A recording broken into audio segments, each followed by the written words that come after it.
Welcome to the DEC4 podcast. You can access episodes, companion articles, research notes and links, as well as information about our contributors and supporters at dec4podcast.com. Hope you enjoy the program.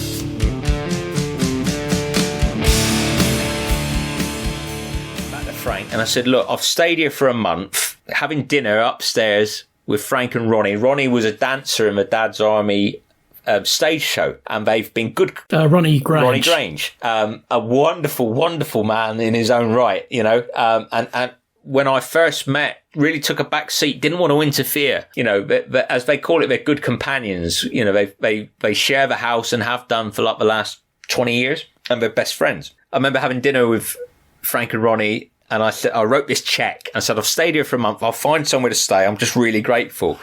And Ronnie said, will you do it or shall I, Frank? And Frank said, yes, you do it, Ronnie. And they tore the check up and said, everyone needs help to start their career.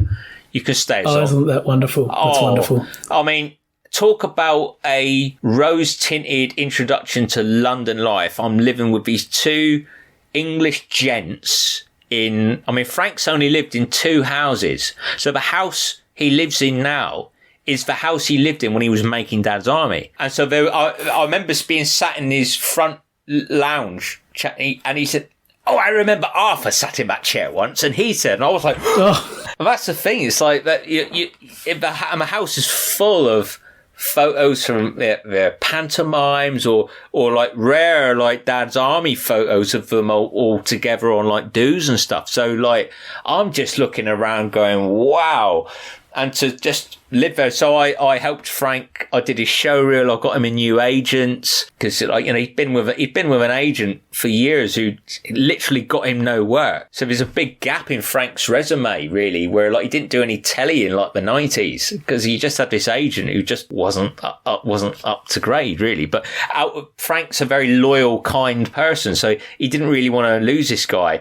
But then in the end, this guy was like, well, I'm going to jack it in, Frank, 'cause it's not really working. So then I helped Frank get like a proper agent. So it was just my way of trying to help. And I'd get little clips on or try and help Frank get his plays with a different agent, things like that. So it was a very, very happy year. The Frank Williams story, which was really fascinating, and just it was interesting to see. And you were alluding to the the memorabilia and everything in Frank's house. One of the most interesting or nicest parts of the documentary for me were the home movies when they were on tour with the stage show, and it showed Edward Sinclair and Bill Pertwee and the cast. They're out signing autographs, and it really, really did look like they were having a wonderful time. Yeah, they were very, very good friends. That's when Frank met Ronnie as well, and so the four of them would go out for dinner and just hang out, and that sort of mythical 1976 hot summer,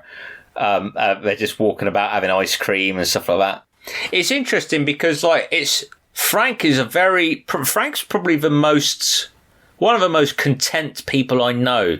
Like, Frank doesn't moan. He's a very happy and fulfilled man, I think, and he's very happy to talk about Dad's Army even after all these years. I can't see you, Reverend. Can I hold your hand? No, you may not hold my hand. Mind where you're putting that torch.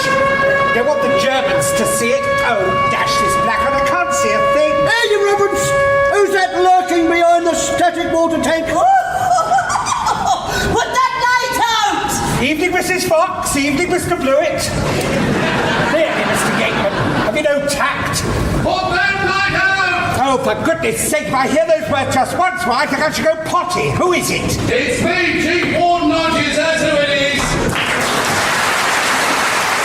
I think Bill Pertwee, when I met Bill, I don't think Bill was in the best of health, but, he was writing all these books about Dad's Army, but he didn't necessarily want to talk about it. Frank always took a back seat when Bill was around, because we actually tried to, here's an exclusive for you, George, we tried to remake that documentary in HD when I got a job at an agency who wanted to move into video production. We remade that documentary in HD as like a test, and we got Mervyn to direct it. Bill Pertwee wouldn't do it. we filmed at Bressingham. Bill was not in a very good mood. But I think that was more I don't know what was going on. But Frank found it quite upsetting that Bill wasn't like that jovial man you saw in the cine footage, which was obviously who Bill was. As he got older, he got a bit more sort of irascible. Yeah, look, that's interesting, because when you read, for instance, his book, the way it is written in such a nice, very warm, friendly style, but listening to his interview actually on the Dad's Army podcast, not that he was rude or ill-mannered, not at all, and he was fascinating to listen to, but he didn't seem to have that same sort of warmth that emanated from his writing. No, I mean, I saw him, I went with Frank. That was another wonderful thing. The Heritage Foundation were a sort of a blue plaque charity foundation, and Frank and Ronnie were great supporters of that, and they would take me to these sort of Sunday lunches. There'd be a Perry and Croft day. There was a Heidi High day. And Frank, bless him, would take me around. He introduced me to Paul Shane, and I had a long conversation with Paul Shane. He'd introduced me to Philip Maddock, who I was a huge admirer of. So we were just chatting away, and Ronnie said, Philip, could you have a photo with young Ol here? And we had this sort of photo, and Philip Maddock was more or less still chatting away. And then Ronnie said, young Ol's a filmmaker. Is he really? Get that camera out again, Grange. I'll smile wider. He said. And he is amazing. And Philip was going to do a Dad's Army podcast. Oh, wow. And I literally spoke to him like a couple of weeks before he died. We'd arranged to do it. So that was such a shame. I'd have loved to have spent more time chatting to him. To go back, sorry, I'm doing a tangent, but Bill Pertwee was at one of these heritage dues and got up on stage and proudly talks about a charity he was supporting and how everyone in the room really should get behind it. And as he got back off the stage, we actually went up twice. He went back up on stage to interrupt someone else who was already up there because he'd forgotten to say something, and so he wanted to say it. And as he walked down off the stage, he passed me. It was lovely. He gave me this very Chief Hodges wink and a smile and patted me on the shoulder, and it was so lovely. And so that's how I like to think of Bill Pertwee, where he seemed on form. It could just be that he just didn't like getting old, and but yeah, he didn't want to do the documentary. We chatted to Michael Knowles, we chatted to Jeffrey Holland, all these lovely people who were kind enough on their day at Bressingham. And Pamela Condell I met, and she was lovely. But yeah, it was just a great big fun time.